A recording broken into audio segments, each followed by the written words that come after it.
Okay, in today's lab, we're going to use the Power Lab system, so the Power Lab 26T, and so it's got a front panel where you have a series of inputs. We're going to connect the peripherals to collect the physiological measurements. Kind of along the back, we're going to have a series of switches, switches for like turning it on and off, as well as connectors. So you're going to need three things in addition to the Power Lab system. The first is going to be a power cable, so just a basic power cable. So it looks, like it plugged into the back of your computer. This plugs into the back of the Power Lab system, and so make sure that the power switch is in the off position, so in the 0 position. Plug this in as if you were to plug in any other device, and then the other end into the outlet on the wall. The second cable that you're going to need is going to be a USB cable to connect up the Power Lab system to the computer.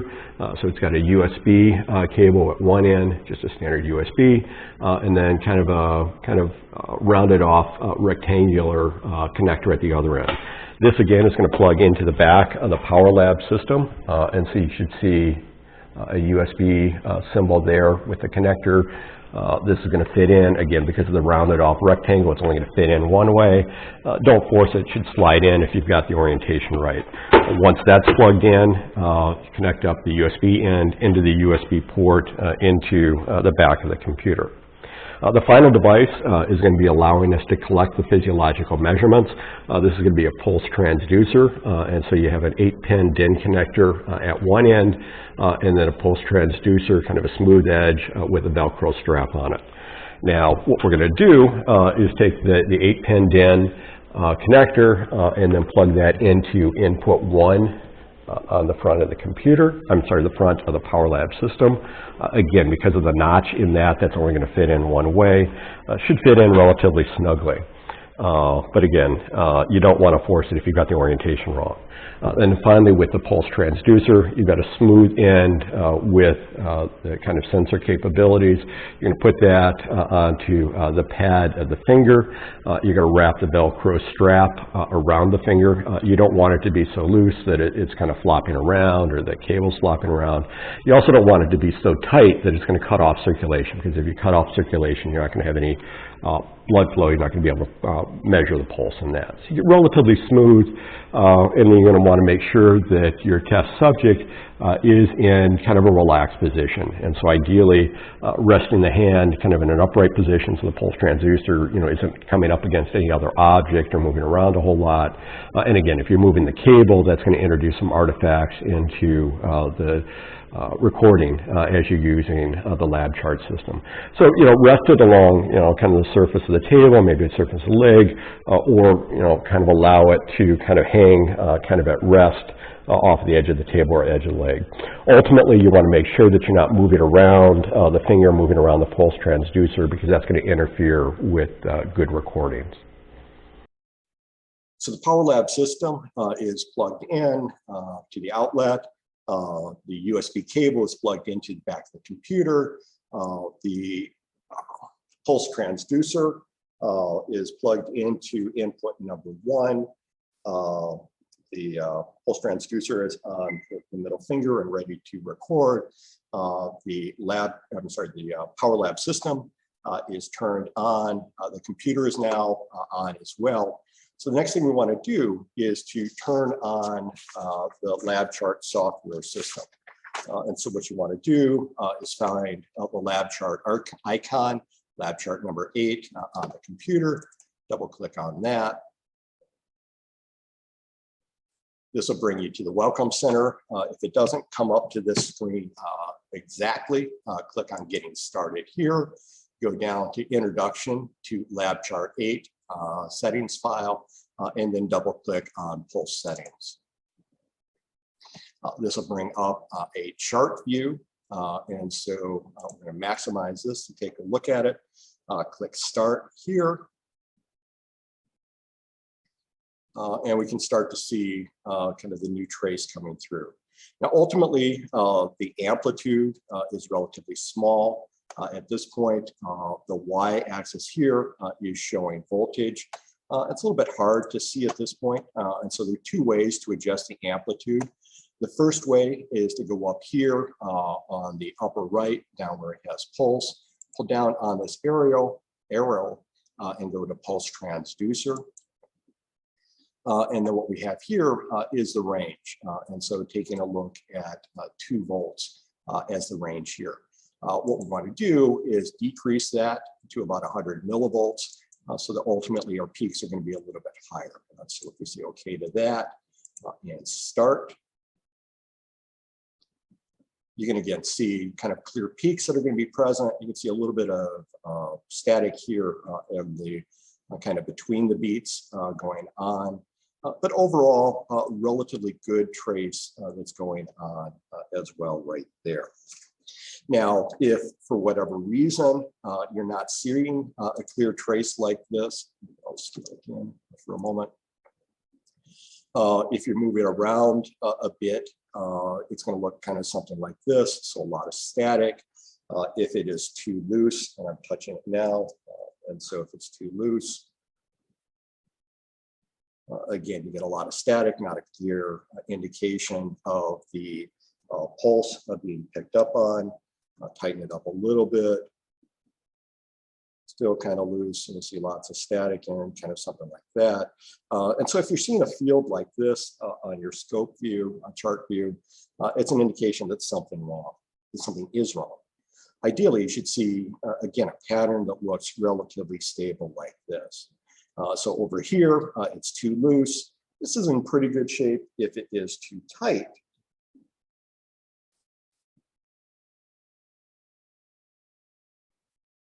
again, you can see kind of on this, stable and too tight. We're basically blocking the blood flow into the finger, and so there's nothing for the pulse transducer to pick up on. So ultimately, what you want to do is have it snug, not too tight, not too loose, have the individual at rest, and again, seeing a relatively stable pattern of the pulse rate kind of going through like this. And so we were able to adjust the y-axis, the voltage differential. We can also adjust the x-axis here, the x-axis, the time interval. Down here in the bottom, we can compress the horizontal scaling, basically the little mountains kind of putting things closer and closer together, or the big mountains making them further and further apart. We go into kind of this range right here for now. And so what we've got then is a pretty stable kind of pulse trace that's going through. And now we want to start taking some measurements. And so in order to take the measurements, you want to hit stop. Just because it's easier to see it that way. It'll scale a little bit here. And so what we want to do is know, what is the interval between one heart rate and the next. And so in the old days, you'd have to go through, figure out what the scale is along the x-axis, and get a ruler out and measure that. You don't have to do that with the lab chart system. So what we're going to do is go in here, go to the peak of one of these pulse beats, right-click on this, and add a marker or set marker. And hopefully that'll get in at the peak. If it's not, you can go and grab it and then move it around. And so we're going to put this at the peak, hopefully at the peak. So like that. And then if we look up here in the upper corner, this is going to give us the measurements from our marker to where our pointer is here, where the cursor is here. So in this case, go peak to peak, it's about 0.8 seconds. And so, a little less than a second from one heartbeat to the next. And so we can go through and take those measurements.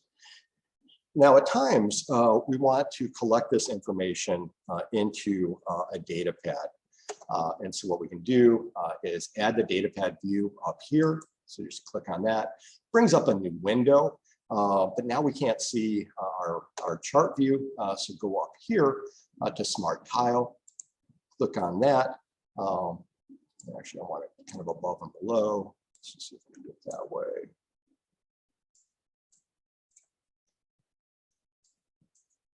Click on chart view again. Okay, and we've got one above and one below. And so if we're going to do this, we've got the data pad view open down here at the bottom. Go into column A, click on this, go to column setup, and we want to make sure we've got selection of active port. Say OK. And then under B, what we want to do is, again, column setup. And in this case, we want to go into cyclical measurements or cyclic measurements. So cyclic measurements here. And then we want the period. So average cycle period is going to give us the amount of time from one peak to the next peak.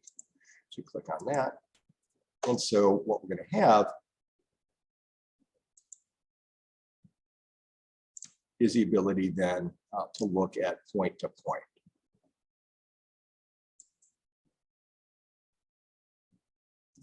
So if we want to, we can add that to the data pad. Come through, check on that. Cyclic measurement. Oh, and so if you've got something not showing up there, make sure your calculation is from the source, and we want it coming from the pulse source there. So click OK there. Try that again. So add to data pad. And again, we've got a situation here where from this marker to where we place that is 0.8 seconds. So we put our marker in place. We select where we want to go here. And so if we do this, this again gives us a 0.8 second. So a little less than a second. And that's consistent with what we saw up here in the upper right. Now, there are times in which we want to collect multiple measurements at the same time. And so I'm going to close out the data pad for now. We're going to go into setup, channel settings, and we're going to add another channel. And so down here at the bottom, I'm going to add number channels 2 and click OK. We've got another channel down here. And then we've got to define what that channel is. And so we're going to go here into cyclic measurements. We're going to add in so that the source is pulse. We're taking a look at the pulse rate. We're going to add in event markers, which is going to measure every peak. And then we're going to say OK. Go into cyclic measurements. Make sure that we're choosing channel 1 of the pulse. We're going to click at the auto scale, do the event markers, and then say OK. And so right now, this is showing us our beats per minute. And again, a couple high peak there, kind of making it seem as if the heart rate is going up. So a couple kind of intermittent peaks kind of coming in and interfering. But in general, we can see that the pulse rate is relatively stable. If we want to now collect data from multiple points, you can highlight a region, bring our data pad back, and again, put this into the smart tiling so you can see everything in place. And so we've highlighted a region, and now we want to go up here to the top and do multiple add to data pad. And so what we want in this case is find using the event marker, and we want it just for the selection, and click add. And again, this is giving us the average cyclic period, the average amount of time between one heartbeat and the next, kind of in this range right here. Okay, so if we want, we can then, export this into Excel or copy and paste it into Excel or Google Sheets and use that to make calculations. Now, in order to do the experiment, what we want to do is go through, get over here to the end. Once you've got everything set up, you could also, and don't worry about it, what you can go through is add a comment here. So add comment, so right click on it. I'm going to go at rest.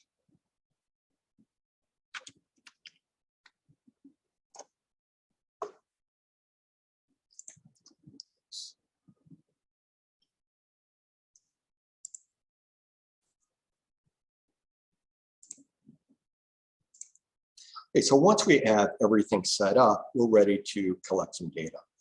And so if you want to, you can actually go up here to edit, select all, edit, clear selection. Make sure you want to delete the data, because we got everything set up. But now we've got everything the way we want. We can also right click on this and clear contents down here. And so what we're going to do is go through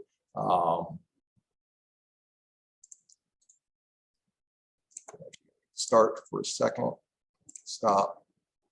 So we're going to add a comment, and this is going to be at rest. So I'm going to add it. And then we're going to do pulse rate for 2 minutes at rest. And so the individual should be sitting relatively relaxed without moving their hand around too much. So for the purposes of this demonstration, I'm going to let this go for about a minute.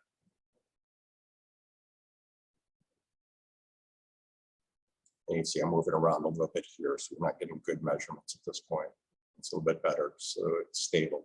So, the person monitoring the chart view can let the person know if the subject know if they're moving around too much.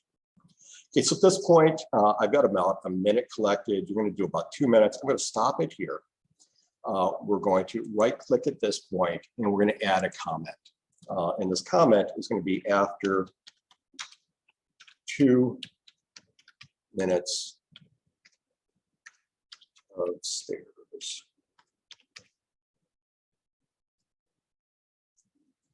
And at this point, your subject is going to take off the pulse transducer and then run up and down the, or not run up and down, briskly walk up and down the stairs for 2 minutes. And so I will leave you for now and do that.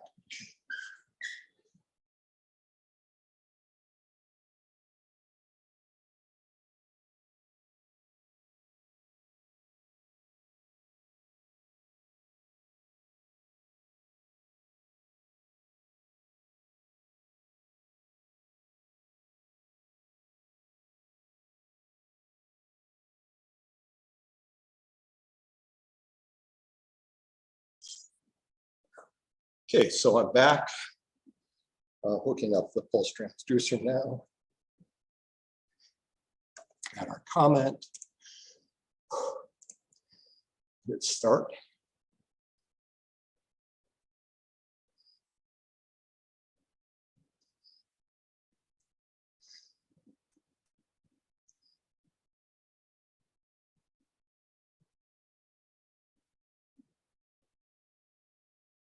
And you can see right off the bat that the heart rate is about 100 as opposed to the range of about 60, 70 at rest. Now what you want to do is collect your measurements for 2 minutes, take a look at kind of immediately after completing the exercise, and then taking a look at the rate of recovery. Hey, once you're done taking your measurements, collecting all of your data, you can either submit your data set if you've got a good one. There's a link on Canvas, but if not, or if you are, you can go through and click Save. Save this one, do Save As. Save it as an ADI CHT file, save it on the computer, but it may be lost when you log off the computer, so make sure you submit it to Canvas. And then you can go File, Exit, and at that point, you can go over, turn off the Power Lab system. Once the Power Lab system is turned off, you can then take the pulse transducer, unplug that, unplug the Power Lab system from the USB and out of the power supply, power outlet on the wall, and put away all of your materials.